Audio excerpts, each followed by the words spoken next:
Strokovno življenje na področju etnologije v Sloveniji se je razvijalo po drugi svetovni vojni v okviru dveh društev. Eno je bilo Slovensko etnografsko društvo, drugo je bilo Slovensko etnološko društvo.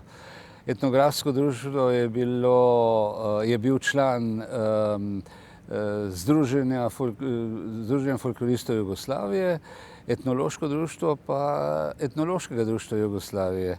In to etnološko društvo je združevalo samo etnološke profesionalce, se pravi tiste, ki so diplomirali na oddelku takrat imenovanem za etnologijo.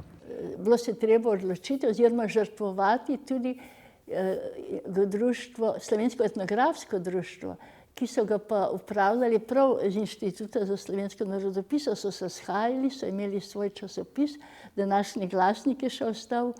Kot spomin nanj pa se zdaj pa kdo več ne spomni, Zmago Kumar ga je celo samo osebno, zasebno financirala. Ampak v tistem navdušenju enostranskem je mlajša generacija to nekako sprejela. Jaz osebno tudi zato, ker sem bila pod dojmom, pod vtisom tudi profesorja Vilka Novaka, da je etnografija nekaj zastarelega, da je pač etnologija, etnološko tisto, kar naj prakticiramo v praksi. Spominjam se, ko je prišlo do prvih debat, da bi združili ti dve društvi v eno samo etnološko društvo. Sem bil na pogovoru s profesorjem Novakom in je bil zelo, bi rekel, slabe volje in je rekel, kaj se to pravi, da zdaj te amaterje vključujete v te etnološke vode. No, ampak to je ostala njegova muha, a ne? In do spremembe je seveda vsekakor prišlo leta 1975. Po porodnih bolečinah smo le prišli do tega, da gremo skupaj in potem smo se zmenili za ustanovni občni zbor, ki je bil na Sazuju takrat. Jaz sem ga malo zamudil, zato ker sem šel z eno deklico na kavo in sem šele kasneje prišel, ampak sem bil še zraven pri ustanovitvi tega našega društva. Sam akt združenja se ne spomnim kakšnih zanimivejših, bi rekel, podrobnosti, kaj šele humornosti, a ne. Šlo je za čisto resno dejanje, tako na strani nekdanjega etnološkega društva kot etnografskega smo imeli določene osebe, ki so med člani delale animacijo za to združitev, a ne, ker sem pa tja se je kdo pojavil, ki je le bil proti temu, a ne. No, spomnim se še neke podrobnosti iz ustanovitvenega sestanka. Namreč v diskusijah je prišlo do neke polarizacije med institucijami, med ustanovam etnološkim, v muzeju, na oddelku in na inštitutu, in pa med idejo društva, ne.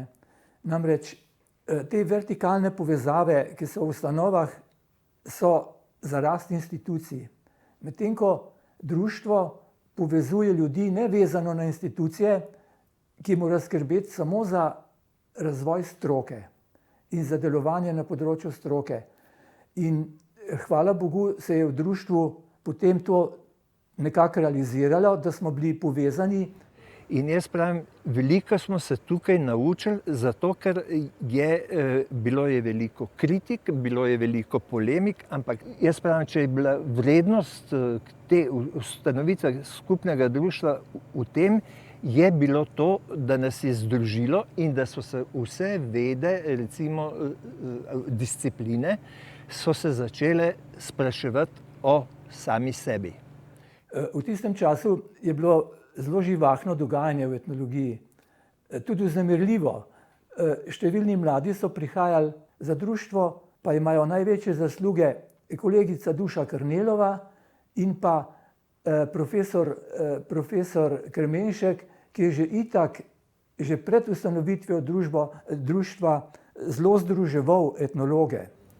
Če govorimo o ustanovitvi enotnega etnološkega društva, o rednem izdajanju društvenega glasila Glasnik, ki še danes izhaja, Moramo seveda upoštevati, da je vedno to povezano z neko osebo, ki je motor vsega tega. Mi smo imeli tak motor, v profesorju Kremenšku.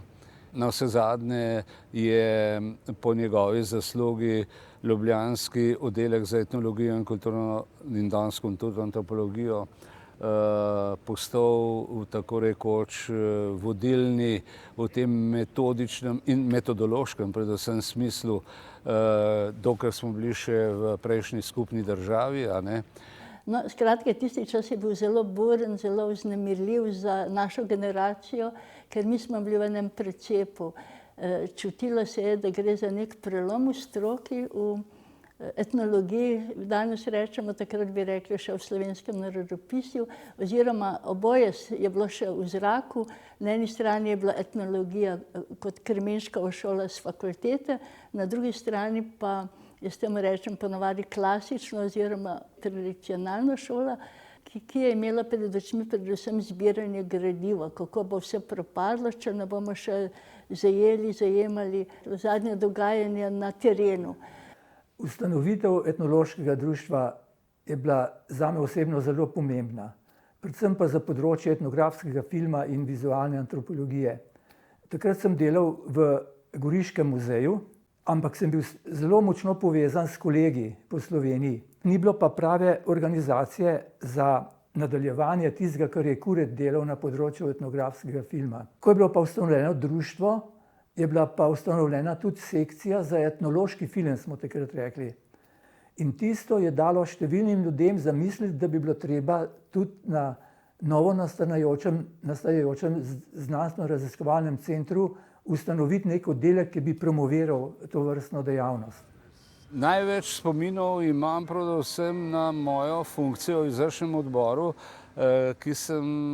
kjer sem pokrival področje urednikovanja društvenega glasila.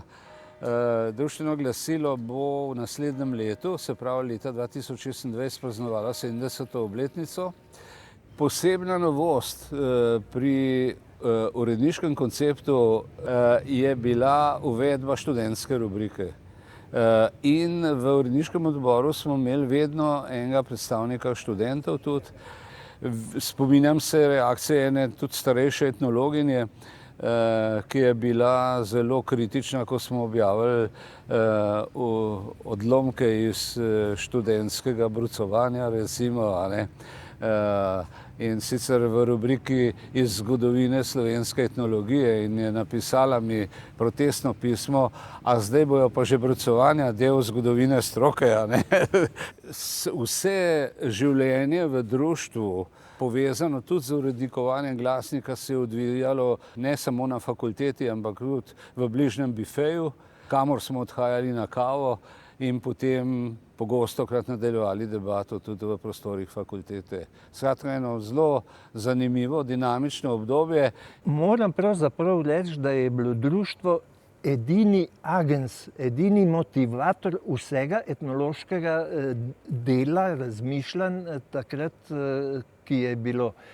Vse se je dogajalo preko društva. Vse je bilo potem tudi vprašanje, kakšno moč ima društvo. Zato, ker smo imeli, društvo si je zadalo tudi svoje programe, naloge in pravzaprav društvo je bilo tisto jedro slovenske etnologije in kasnejše antropologije, kar se je dogajalo, se je tukaj dogajalo.